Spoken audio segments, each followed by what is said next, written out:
kids from all different ages wanting to get better and wanting to improve in the game of baseball, and wanting to get stronger, and just specifically with the weight room. I think that's a lot of fun to be a part of, and it's just fun, like helping the kids get better and getting to see that progress as well, and just being around the game of baseball is absolutely, man, nothing better than that.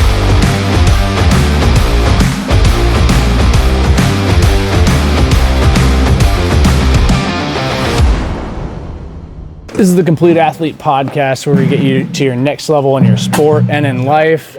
That sport being baseball, and we're here with Ian Hanlon today, our strength and performance guy on staff. I think it was about 6 months ago. Started over the summer with the 14U team for I think like 3 weeks at the end of the season. Yep. And you had a good time with them and Josh, and had a great time. Yeah. I think you guys finished second in the fall league.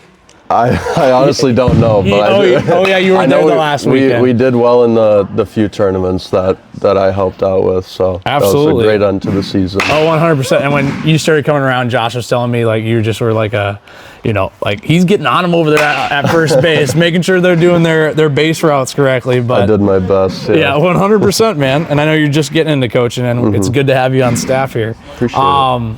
Usually I ask you, just tell us a little bit about your story coming up in baseball, like where you grew up playing, youth ball, high school ball, and even into college and whatnot. Yeah, so I've lived in Stillwater, Minnesota my entire life, so I've played baseball there all through growing up. I played Lake Elmo traveling baseball up until I was about 15, and then just played high school baseball with Stillwater. After high school, I went and played club baseball at the University of Minnesota, and then I've also played town ball with the Stillwater Loggers. Awesome. How many years have you been playing with the Loggers? Ever since college, so about 4 or 5 years now. Yeah. Nice. Yeah, back in when was it?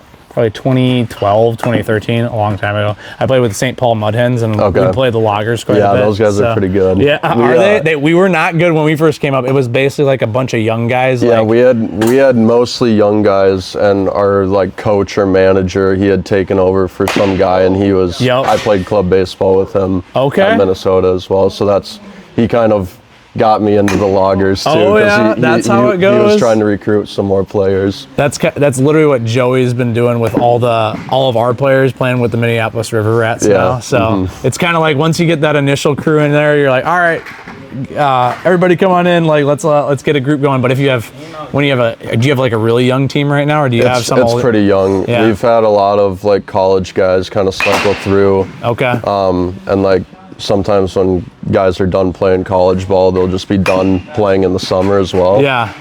So he's been trying to keep a core group of people there. Just even when they're done playing competitively, he still wants them coming back and playing in the summer. Oh yeah. Well, that's the key with building a team, is you need that core group of players to build around and everything. Sure. So, how did baseball first become part of your life? When did you first start playing? How old were you? Pretty young. I think just when I was 4 or 5 years old, just starting to play catch with my dad in the backyard, and then he's always been a baseball fan as well. So just watching those games and getting to go to a few of them, I think that definitely helped. And then just playing VAA, I had a lot of fun playing. So obviously I wanted to continue to play on a traveling team. So from there, our Lake Elmo traveling teams growing up were we were really good. So they still are. Just they are. It definitely helped being with other really good players. Definitely helped me kind of stay engaged and wanting to also compete with them and play alongside them as well. 100%. And what positions have you mainly played over the years? Growing up, it was a lot of middle infield, and then I'd say around sophomore, junior year of high school, I switched to mainly third base. Okay. Played a little bit of outfield too, but mainly third base throughout my high school career and in college as well. Okay. Cool. So multifaceted there. A lot of left side infield positions, it sounds like. That's right. Yep. All right. Cool. And who had the biggest impact on you as a player? I would say probably my youth baseball coach at Lake Elmo. He would always repeat like the same thing, like you can only control your attitude and your effort. Pretty cliche, but I think that alone, like that message alone, helped me a lot. Just especially in baseball, where there's a lot of failure that happens, and you kind of need to learn how to deal with that failure and live with it, and then move on. So I think just growing up with a coach who understood the game of baseball, that helped me a lot just through life and as I got older through the game of baseball. Well, that makes a lot of sense. I mean, I haven't watched you like coach out of the field. You know, I was coaching the 12U team this fall, but from what I heard from Josh, he's like, yeah, he's really big about the attitude and effort stuff. Yep. That's definitely what he told me. So, for sure. Development-wise, like what skill or habit had the biggest impact on your development as a player? I would say the biggest thing is consistency, just through practicing, and I think you can use that in life as well, as even when, you know, you don't really want to show up and practice one day, like you're kind of, you know, something went bad at school or whatever. I think just still being able to show up and put forth like the same amount of effort that you do every day, that consistency will build on itself, and you're going to, you know, grow and get better as that consistency is there. So I think that's been the biggest thing, is showing up and giving your all, whether it's practice, games, working out. I think that alone will help any baseball player. I was wondering when the working out piece was going to come up, because he's a gym rat. You know, we have him running our Monday, Wednesday strength and performance groups from 5 to 8 p.m. and he's in here at 4 p.m. getting his own workout in. So we know he's putting in the work before the guys come in. Yeah, that's definitely like, I think just after sports have kind of ended in my life, I think working out is like the next piece of that, just to stay competitive and stay fit, I guess. Oh, 100%. Yeah, no, and some of that's rubbing off on the players that you're training here, so I love to see it.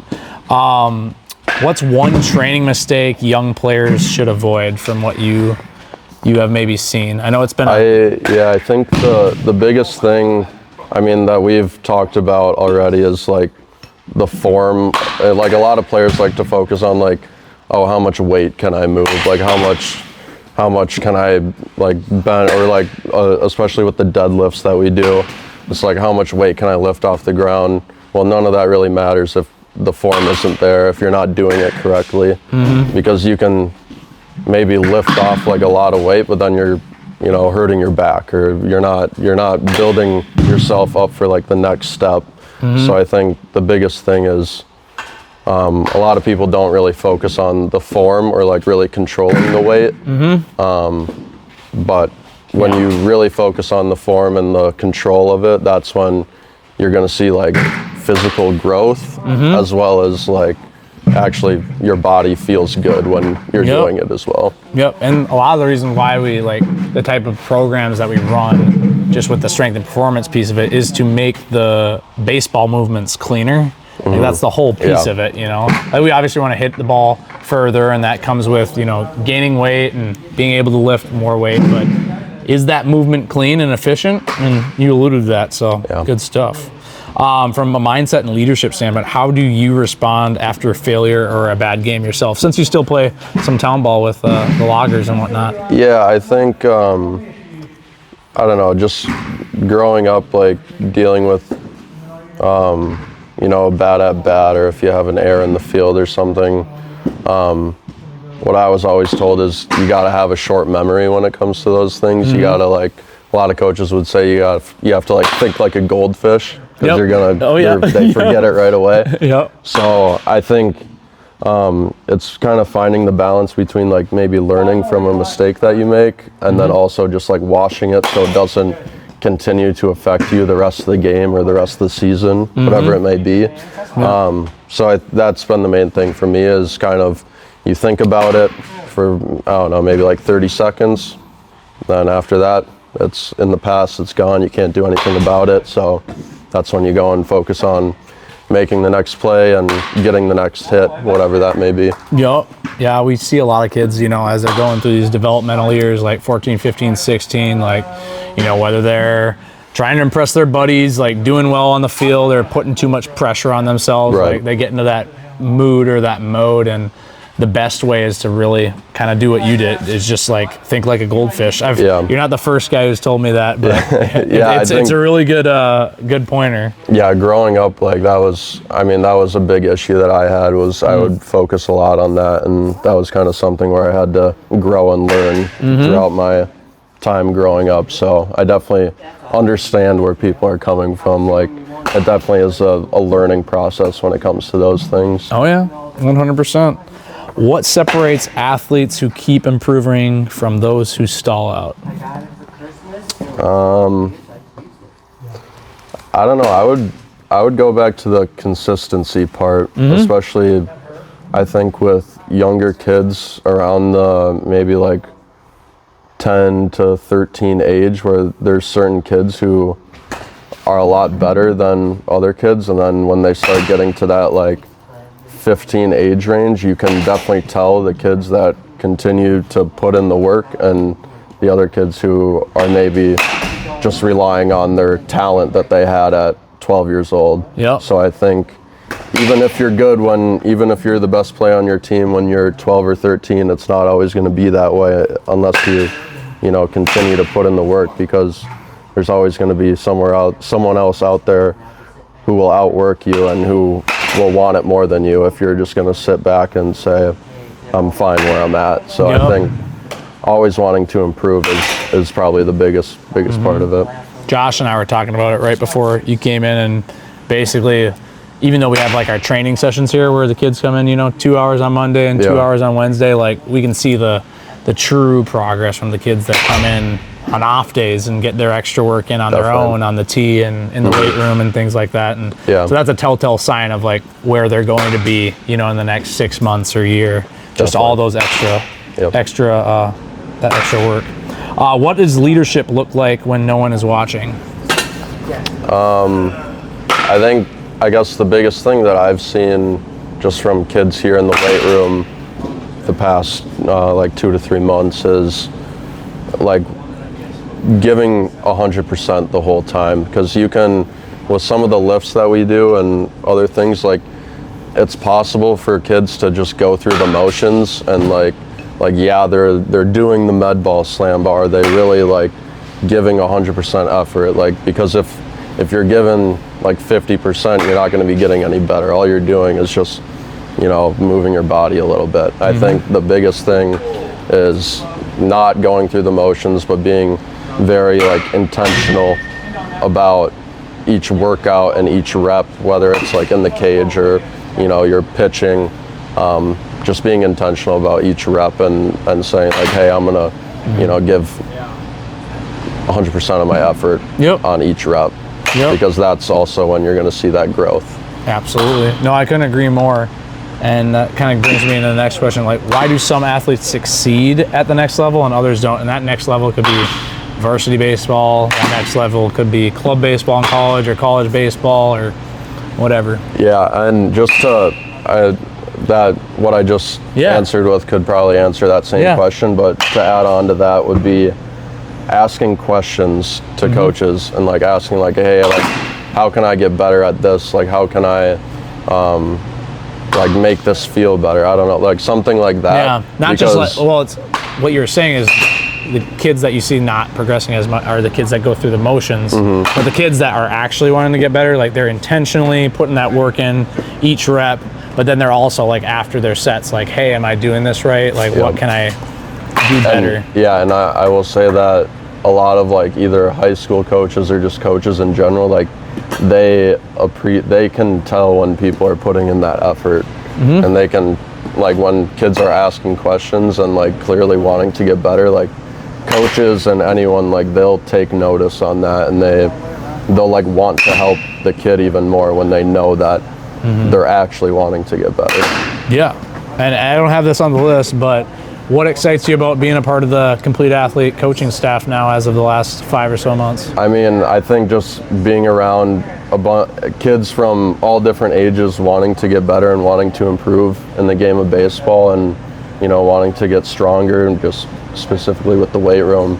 I think that's a lot of fun to be a part of, and it's just fun, like helping the kids get better and getting to see that progress as well, and just being around the game of baseball is absolutely, man. Nothing better than that. Yeah, I mean, obviously you play, and how old are you now? I'm 22 right now. 22. So like you're in your playing career, but you know you're also like kind of at the point where you're like, oh, okay, like at some point down the road, maybe I won't be playing. Like I want definitely like a transition period. For sure, right now, for sure. Yeah, I didn't have that until I was about 25, 26. I took a few years off after like college baseball when I was like 23. Yeah. Took a few years off and then got back into it. But like, you just want to be around the grind. You want to be around the kids that want to improve. Absolutely.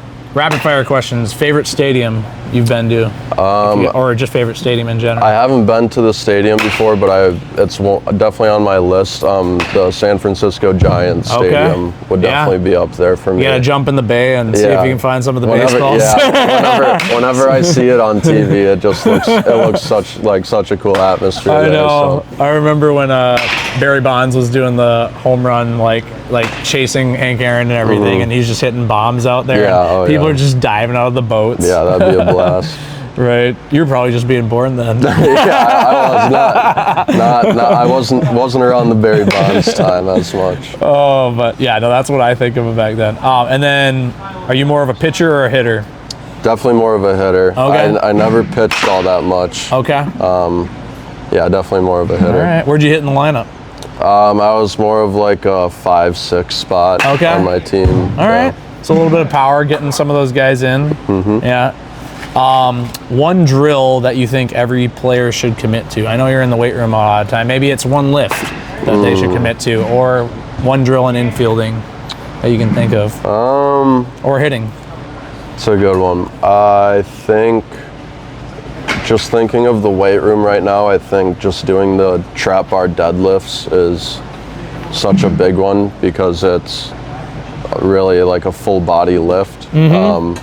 If you're doing it right as well. So just working on like explosiveness in the lower half, as well as improving that like grip strength and everything else. So I think the trap bar deadlift would be at the top. And it engages your core and your lats and everything, and back, because you're holding that position. Exactly. And that's like kind of the intentionality you were talking about, like of actually like when you're doing the lift, the form, like if you're doing it correctly, you do feel in your full body. Definitely. Good stuff. Best advice for young complete athlete players that you have? I mean, kind of just summarizing everything I've said so far, I would say. But maybe let's say they're going, you know, they're maybe in the middle, they've been training for a long time. Maybe they're a 14-year-old and they want to play varsity baseball in the next few years and whatnot. Like, any specific advice you have looking at from that lens when you were that age? I guess this is maybe a little bit different. Yeah. I guess what you eat and what you put in your body matters a lot, and it starts to matter a lot more when you're like at that 14 and 15-year-old range. And you can work as hard as you want in the weight room, and you can, you know, have a great lift and all that, but it doesn't matter a whole lot if you go and you're eating only McDonald's all day, or if you're not getting enough protein in. So that's something that I realized kind of maybe a little bit later than I would have wanted to in my like high school and just like sports career. Like your food and your fuel and your nutrition matters just as much as the work you put in the weight room and the work you put in the cages and in the field and all that. Yep. Nutrition and sleep, I think, is the biggest thing, because all that work you put in the weight room, you need to recover, and definitely it's huge. Last one, it wasn't on the list, but what's your definition of what a complete athlete is? My definition, I think maybe just always wanting to improve and always wanting to get better. Because in my opinion, there's almost no such thing as like you're 100% complete. Like you can like there's no one who can never get better. You can always keep improving, and just like having that drive and having that motivation to continue to work harder and continue to improve. I think that would be my definition of a complete athlete. Awesome. Ian, thanks for coming on. I know you got to get to a session here shortly, but appreciate you coming on. Of course. And thanks for being on staff, man. Of course. Thank you. Yeah.